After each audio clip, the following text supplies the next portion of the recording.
Dostoevsky once said that when we lie to ourselves, we begin to lose respect for the truth, both in ourselves and in others.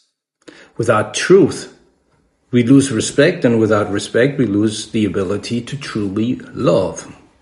Now, I'm not saying anyone in development cooperation is lying, but sometimes the systems we work in create narratives that come dangerously close to distorting some parts of the reality. Let's put it that way. And the issue isn't bad intent either. It's the way the system pushes us to focus on certain things while ignoring others. So in development cooperation communication, we often focus and revolve around showcasing success. There's a need to prove impact, to reassure taxpayers that their money is being well spent. Okay.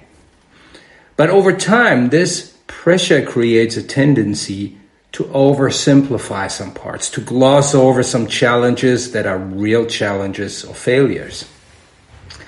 And the result is a narrative overall that centers us, the institutions, as the hero of the story. And while that might seem harmless, it actually undermines the real goal of development cooperation, empowering others to take the lead in their own development, basically to make ourselves superfluous. Here's where it gets even trickier now.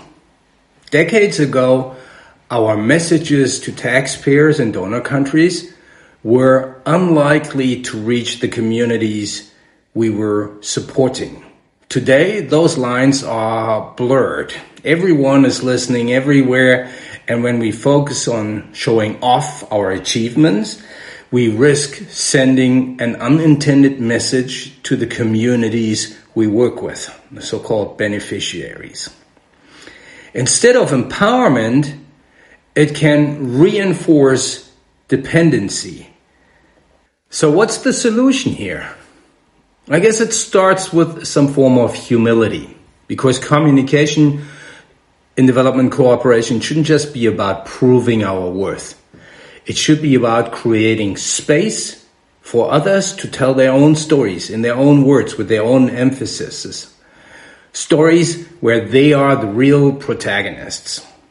Yes, development cooperation is really complex and messy and often really slow, but acknowledging this very problem doesn't weaken the trust in us. It strengthens it by showing that we are honest and realistic and learning as we go. So the ultimate goal of development cooperation is to make ourselves unnecessary, superfluous. So when we focus less on prompting and promoting our role and more on supporting others, we align our communication with that mission. That's how we avoid the trap Dostoevsky described of unintentionally distorting the truth and losing what really matters.